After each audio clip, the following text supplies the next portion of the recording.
Serial में आने वाला है एक नया ट्विस्ट। जी हाँ, अब यहाँ पर अनुज ने गुस्से में आके सबके सामने अनुपमा के ऊपर एक बहुत बड़ा इल्जाम लगा दिया है। उसने अपनी बेटी यानी आद्या की मौत का जिम्मेदार सिर्फ और सिर्फ अनुपमा को ठहरा दिया है। और ये सुनने के बाद तो पूरे शाह परिवार के होश उड़ गए हैं। वनराज को अपनी गलती का एहसास होता है कि उसने अनुज के ऊपर हाथ उठाकर सही नहीं करा, और वो अनुज को गले से लगाता है और कहता है कि अनुज, तेरे इस दर्द को मैं बाखूबी समझता हूँ, क्योंकि मैंने भी अपना एक बेटा खोया हुआ है और मुझे पता है कि औलाद के चले जाने का दर्द क्या होता है।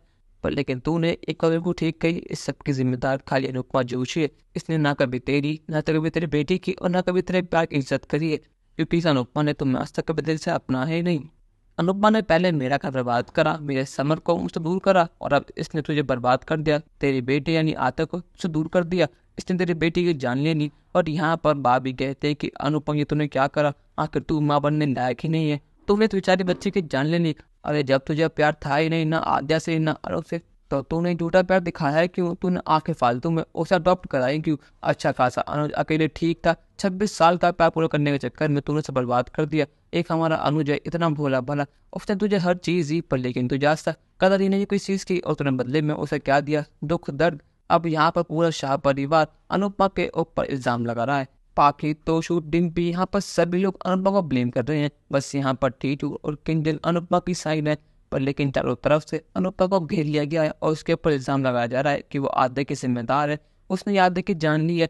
और अब यहाँ पर अनुपमा की आंखों में आंसू होते हैं और वो अब पूरी तरह पागल हो चुकी है सुन के कि सारा इल्जाम उसके ऊपर आ चुका है। यहाँ पर अनुपमा अब बेसहारी हो चुकी है, उसको समझ नहीं आ रहा कि वो क्या करे। पर लेकिन यहाँ पर उसकी मदद करने के लिए बापूजी आ चुके हैं, और यहाँ पर बापूजी वनराज को सबक सिखाने के लिए सबके सामने थप्पड़ लगाते हैं और भी उसके गाल पर, जिसके बाद वनराज और पूरा शाह परिवार शांत हो चुका है।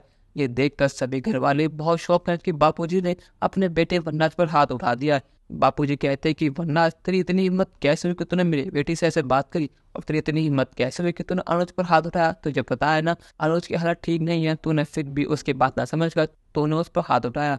आखिर तू समझता क्या है अपने आप को? तेरे पास दो पैसे क्या गए? तेरे में इतना घमंड कहाँ से आ गया? तू मेरा वनराज है ही नहीं। मेरा वनराज अब मर चुका है। जो मेरे सामने खड़ा है वो कोई दूसरा वनराज है। यहाँ बात कहते हैं कि आप ये क्या कर रहे हैं? आप किसी पराई के लिए अपने खुद के बेटे पर हाथ उठा रहे हैं, वो भी सबके सामने। बाबूजी कहते हैं कि लीला, अब तो नहीं बोलेंगे। तूने आज तक कोई मौका छोड़ा नहीं मेरी बेटी को सुनाने का, पर लेकिन मेरी बेटी तुझे बात मानती रही। पर लेकिन तूने आज को साबित कर दे कि तू उसकी बात है ही नहीं। वरनाज कहता है कि बापूजी, आपने क्या करा? आपने सबके सामने मुझे क्यों मारा, वो भी अनुपमा के लिए? आपको पता है ना कि आद्या की मौत के जिम्मेदार अनुपमा है, और जो हम कर रहे हैं बिल्कुल ठीक कर रहे हैं। हमें खुद अभी अनुज ने बताया कि उसकी मौत के जिम्मेदार और कोई अनुपमा जोशी है।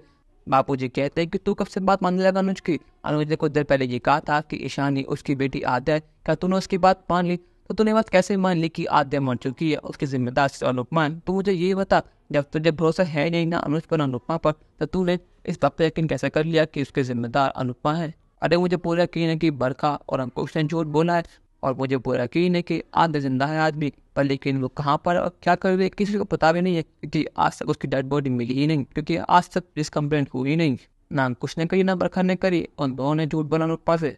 और मुझे ये सारी बातें किसी और नहीं बल्कि खुद एसडीएफ ने बताई है, क्योंकि अनुपमा का फ़ोन स्विच ऑफ आ रहा था, इसलिए उसने मुझे फ़ोन करके ये सारी बातें बताई हैं।